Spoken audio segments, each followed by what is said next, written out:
तो दोस्तों इस वीडियो में हम लोग बात करेंगे क्या ये बेटर टाइम है अपने एसआईपी अमाउंट को डबल अप करने का, क्योंकि करेक्शन जो है अच्छी खासी हो चुकी है और अलग अलग ईटीएफ्स में अलग अलग करेक्शन हुई, यानी कि 3 तरह के ईटीएफ्स में आपको दिखाऊंगा। 2 वोलेटाइल कैटेगरी के होंगे और एक लार्ज कैप कैटेगरी का होगा। तो यहाँ पे हम लोग पहले डेटा देखेंगे, क्योंकि अगर आपको एसआईपी को डबल करना है या कम करना है या बंद करना है तो कुछ भी आप जो डिसीजन लोगे ना वो डेटा के आधार पे लोगे।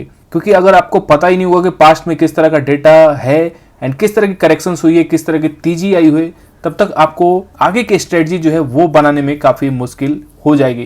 तो मैंने यहाँ पे एक लार्ज कैप कैटेगरी जो कि निफ्टी है इसको लिया है, उसके बाद निफ्टी स्मॉल कैप को रखा है जिसमें यहाँ पे भी मार्किंग काफी कर ली है मैंने, और निफ्टी अल्फा 50 को भी मैंने यहाँ पे रखा है। तो इसका भी हम लोग एक लॉन्ग टर्म का यानी कि 20-25 साल का डेटा हम लोग देखने वाले हैं, कितनी गिरावट हुई है एंड किस तरह से आगे की स्ट्रेटजी जो ये रहने वाली है, यानी कि एसआईपी को अमाउंट को बढ़ाना है नहीं बढ़ाना है। क्योंकि देखो बढ़ाने का मेन मोटो क्या है, यहाँ पे जो मेन पर्पस है बढ़ाने का यहाँ पे एसआईपी अमाउंट को, वो है कि एक अच्छा रिटर्न निकालना। और अच्छा रिटर्न अभी नहीं निकलेगा, अभी आपको पेशेंस रखना पड़ेगा, क्योंकि अभी मार्केट हो सकता है 4-5 महीने 7 महीने या 1 साल भी लगा दे। लेकिन ये टाइम पे जो आप एसआईपी करोगे ना वो आपको काफी फायदा देने वाला है, क्योंकि यहां से जो भी क्वांटिटी बिल्डअप होगी वही आपको डिसाइड करेगी आपका कितना रिटर्न बनने वाला है। तो इसलिए शुरुआत हम लोग पहले डेटा के साथ करेंगे। तो यहाँ पे कई तरह के ईटीएफ इन्वेस्टर या ट्रेडर होंगे। कुछ लोग जो होंगे वो लार्ज कैप को प्रेफर करेंगे, कुछ लोग जो होंगे वो स्मॉल कैप को प्रेफर करेंगे इस गिरावट में खरीदने का, और कुछ लोग जो होंगे जो अल्फा को प्रेफर करेंगे, यानी कि तीनों कैटेगरी यानी कि स्मार्ट बीटा कैटेगरी में जाएंगे। कुछ लोग प्लेन इंडेक्स में जाएंगे जो कि स्मॉल कैप है, अच्छा रिटर्न देता है, और कुछ लोग लार्ज कैप कैटेगरी से स्टिक करेंगे अपने आप को। तो शुरुआत करेंगे लार्ज कैप की कैटेगरी से। सबसे पहले डेटा देखेंगे किस तरह का हमें पहले गिरावट देखने को मिली है। तो यहाँ पे मार्किंग मैंने लॉन्ग टर्म के चार्ट पे कर ली है, और जो भी मार्किंग मैंने की है वो ऑलमोस्ट 2000 के आसपास से यहाँ पे किया हुआ है, सो दैट आपको एक 25 साल का डेटा जो है वो व्यू बनाने में काम आ जाए। तो निफ्टी की अभी जो गिरावट है ये हम लोग नहीं देखने वाले, ये चार्ट है निफ्टी 50 का। उससे पहले हम लोग देखेंगे कि पहले पास्ट में किस तरह का गिरावट जो है वो हमें निफ्टी में देखने को मिला है। क्योंकि आपको जिसको लार्ज कैप में एसआईपी करनी है और एसआईपी अमाउंट को बढ़ाना है, तो क्या ये सही टाइम है बढ़ाने का, उसके लिए आपको डेटा देख लेना चाहिए। तो सबसे पहले शुरुआत करेंगे 2022 के आसपास। 1-2 हमें करेक्शन देखने को मिलेगा, हालांकि ये एक ही करेक्शन का पार्ट था, बट दोनों में डबल डिजिट से ज्यादा की गिरावट हमें देखने को मिली है। तो पहली बार देखोगे तो 18% की गिरावट आपको यहाँ पे देखने को मिलेगी, जो कि 2022 के आसपास हुआ था। एंड इसी करेक्शन में एक और गिरावट जो है वो 11% की देखने को मिलेगी। तो ये चीज जस्ट आप थोड़ा सा आपको यहाँ पे याद रखना होगा, 18% एंड 11%। उसके बाद कोरोना जो कि अनयूजुअल था, तो यहाँ पे आप हालांकि इग्नोर कर सकते हो, 39 से 40% की गिरावट थी। लेकिन उससे पहले देखोगे तो 2018 और 19 के बीच में 2 गिरावट हमें देखने को मिली है, एक 15% की एंड वहीं पे 12% की। जस्ट कोरोना से पहले आपको ये दोनों गिरावट देखने को मिलेगी। उसके बाद कोरोना में फ्री फॉल हो गया था मार्केट, जो कि 40% के आसपास आया था। तो यहाँ पे 12, 15 एंड आ जाओ वापस 2015 के आसपास तो 24। अगेन उससे देखोगे पहले जो कि 2011 के आसपास 28%, देन 2008 में जो कि मेजर क्रैश था तो यहाँ पे 61%, और उससे भी पहले देखें तो 27, देन 30, यहाँ पे आप देख पाओगे 30%, एंड .com बबल वाला क्रैश था, यहाँ पे आप देख पाओगे 54%। तो ये जो 3 मेजर क्रैश है, कोरोना, 2008 का और .com बबल वाला क्रैश, तो इसमें आप देख पाओगे 50% से ज्यादा क्रैश हो चुका है। कोरोना में हालांकि 40% क्रैश हुआ था, बट इन तीनों को निकाल दें तो निफ्टी जो है देखे तो 30, यहाँ पे अगेन 27, देन कहीं जगह आपको 28 दिखेगा, कई जगह 24, देन अगेन 16, 18, 12। तो इस तरह से हमें गिरावट देखने को मिल रही है, और अभी गिरावट कितनी है 12%, यानी कि ऑन एन एवरेज देखें ना तो जो निफ्टी है वो 20% तक इजीली जा रहा है गिरावट में।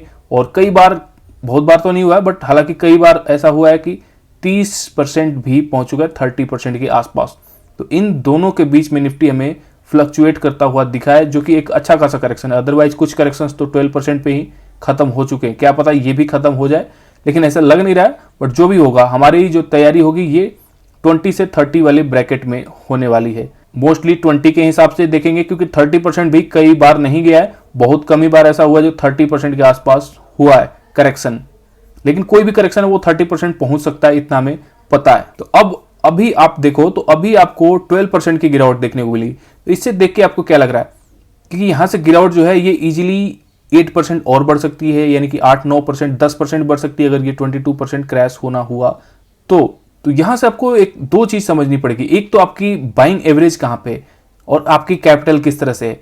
अगर आपकी बाइंग एवरेज जो है ना ऊपर कहीं है जहां पे आप 4-5% नीचे ही खरीदे हो और कैपिटल आपके पास है, तो फिर जो मौका है ये डबल अप करने का है, क्योंकि यहां से डबल डिजिट में गिरावट आ चुकी है और आपको अपनी बाइंग एवरेज जो है ना उसको बहुत जल्दी नीचे लाना पड़ेगा, क्योंकि अगर मार्केट रिवर्स हो गया तो फिर आपको कोई फायदा नहीं होगा। तो इसलिए कैपिटल है और बाइंग एवरेज ऊपर है कहीं, तो फिर आपको एसआईपी अमाउंट को जरूर बढ़ाना चाहिए। दूसरी चीज इसमें क्या है, अगर आपने नीचे बाइंग की है, यानी कि जस्ट 10% 9% के आसपास निफ्टी पे गिरावट पे बाई की है, जो कि हम लोग लार्ज कैप की बात कर रहे हैं यहाँ पे, निफ्टी का जस्ट मैं एग्जांपल दे रहा हूं, आपने 9-10% पे बाइंग की है और आपको पता है कि ये गिरावट जो है मैक्सिमम 20 से 25% तक जाने वाली है, उसके बाद हो जाए तो देखो आपके हाथ में कुछ नहीं है, बट आपको एक स्ट्रेटजी जो है वो बना के चलनी पड़ेगी कि आपको 20 से 25% अगर आप टारगेट कर रहे हो निफ्टी में गिरावट जो कि इजीली हो सकती है, तो फिर अभी आपको नॉर्मल रेट से एसआईपी करते चलना चाहिए, क्योंकि आपका बाइंग एवरेज जो है ना वो काफी ऑलरेडी नीचे है, 9-10% नीचे आपने खरीदा है एंड अभी बहुत ज्यादा गिरावट हुई नहीं है, 12% के आसपास है। यहां से मार्केट ऊपर जाता भी है तो आपको फायदा होने वाला है, क्योंकि आपने ऑलरेडी नीचे ले रखा है और हार्डली आपका पोर्टफोलियो जो होगा 3-4% लॉस में होगा। तो यहां से मान लो और गिरावट जो है वो आ जाती है और जैसे ही गिरावट 15% पहुंचती है फिर आपको अपनी अमाउंट को बढ़ा देना चाहिए। बाकी रेगुलर वे में आप एसआईपी करते रहो थोड़ी थोड़ी क्वांटिटी को, और 15% से जैसी क्वांटिटी जो है गिरावट जो है वो ज्यादा हो रही है फिर आपको डबल अप कर देना चाहिए, क्योंकि यहां से आपको हार्डली 5 से 10% के आसपास और गिरावट मिल सकती है। मोस्टली 5% के आसपास गिरावट जाती है कई बार केसेस में, अदरवाइज कुछ एक्सेप्शन केस में ही ये 25 से 30 पहुंच सकती है। वैसे के लिए आप कुछ कर नहीं सकते, आपके हाथ में कुछ नहीं है, लेकिन जहां तक आप स्ट्रेटजी बना सकते हो मेरे हिसाब से इस तरह से जाना ज्यादा बेटर होगा। दोनों केस मैंने आपको बता दिए कि 15 के ऊपर जाने के बाद ही आपको एसआईपी जो है वो अमाउंट बढ़ा देनी है, अदरवाइज रेगुलर अमाउंट से आप एसआईपी करते रहो। अब बात करेंगे स्मॉल कैप की, क्योंकि स्मॉल कैप जो है यहाँ पे इसमें किस तरह का परफॉर्मेंस है, एंड ये परफॉर्मेंस देखो सारे इंडेक्स के लिए अलग अलग होता है, इसलिए डेटा जो है वो देखना जरूरी है। आप निफ्टी वाला स्ट्रेटजी यहाँ पे नहीं लगा सकते, क्योंकि देखो सामने आपको क्या दिखेगा। सबसे पहले क्रैश से बात करते हैं और स्मॉल कैप में 35% का करेक्शन देखने को मिलेगा 2022 के आसपास वाला में। अब यहाँ पे निफ्टी जो है 18% गिरा था, यहाँ पे 35%, डबल है सीधा। उसके बाद आ जाओ वापस कोरोना के टाइम पे, और ये कोरोना जो है ना एक्चुअल में बाद में गिरावट जो हुई है, यहाँ पे आप देख पाओगे इस एरिया में 20 के आसपास, लेकिन ये गिरावट जो है एक्चुअल में 2018 के आसपास से ही शुरू थी और ये स्मॉल कैप के लिए बहुत बड़ा क्रैश आया था। यहाँ पे टोटल अगर गिरावट देखोगे तो ये कोरोना तक 67% जा चुका था। उससे पहले देखते हैं 28%, उससे भी पहले देखोगे 45%, एंड देन 2008 में 78%, और बहुत लंबे लंबे करेक्शन चले हैं, बहुत ज्यादा दिन तक, यानी 5-5 साल तक भी ऐसे दिखे हमें। 2008 में तो ये 78% पहुंच चुका था, उससे पहले 34%, 15% एंड देन 30%, यानी कि यहाँ पे एवरेज जो है वो 30% के आसपास है। देखो 28, 45, 30, 35 और अभी कितना गिरा हुआ है 14%। तो अब जो है स्ट्रेटजी यहाँ पे चेंज हो जाएगी, क्योंकि ये हमें एटलीस्ट मिनिमम मान के चलना कि यहाँ से 30% की गिरावट हो सकती है इजीली, जो कि हमने इजीली 20% लिया था निफ्टी के लिए, लेकिन स्मॉल कैप के लिए हम लोग 30 से 40 के ब्रैकेट में जा रहे हैं और यहाँ पे 30 जो है ये इजीली जा सकता है, 40 थोड़ा अचीव करना हार्ड होगा। तो 30 के हिसाब से प्लान करें तो अभी जो है 14% की ही गिरावट है और अभी आपको रेगुलर वे में एसआईपी करनी है, क्योंकि 30% अगर इसको मान लो जाना हुआ, ये नीचे इधर लो तक भी आता है ना तो ये 30% पहुंच जाएगा। ये वाला जो लो है इस लो तक, ये जो कि एक अच्छा खासा सपोर्ट होगा, इस सपोर्ट तक आएगा तो ये 30% पहुंच जाएगा और इस सपोर्ट तक आ सकता है। इसलिए अभी आपको रेगुलर वे में ही स्मॉल कैप में एसआईपी करनी है। स्मॉल कैप में बहुत ज्यादा गिरावट नहीं हुई, निफ्टी जहां पे 12% ये 14% है, जबकि डिफरेंस जो होता है हमेशा 5-10% ज्यादा होता है। यहाँ पे तो 2% का डिफरेंस अभी दिख रहा है, तो स्मॉल कैप में अभी गिरावट बड़ी हो सकती है। अभी आप देख रहे हो 2-3 दिनों से स्मॉल कैप जो है वो गिर रहा है ज्यादा, तो यहाँ के लिए टाइम नहीं है डबल करने का। अभी एसआईपी आपको जो अमाउंट से आप कर रहे हो वही अमाउंट आप कंटिन्यू कर सकते हो। शुरू करते हैं अल्फा में कि क्या चल रहा है अल्फा में। तो देखो अल्फा में गिरावट जो है, यहाँ पे मार्किंग तो ऐसे नहीं हुई, लेकिन मैं अभी आपको मार्क कर करके दिखा देता हूं। फिलहाल वाली गिरावट जो है वो बाद में देखेंगे, लेकिन उससे पहले की गिरावट हम देखते हैं जो कि 2022 के आसपास हुई थी। अब यहाँ पे देखो गिरावट जो है वो कितनी हो रही है, बॉटम तक 35% के आसपास, ठीक है। तो अल्फा 35% पहली बार हमें दिखा नीचे। करंट गिरावट पे आएंगे, लेकिन उसके बाद 2018 से इसमें भी गिरावट जो है कंटिन्यूअस चल रही है। बीच में ये 24 आया था, अगर इसको कोरोना तक के बॉटम तक देखो तो 42% गया, यानी कि स्मॉल कैप से कम गिरता है। तो एक कंपैरिजन वीडियो, एक तरह से आप इसको कंपैरिजन वीडियो भी मान सकते हो, ये कंपैरिजन भी इसमें कवर हो रहा है अल्फा वर्सेज स्मॉल कैप।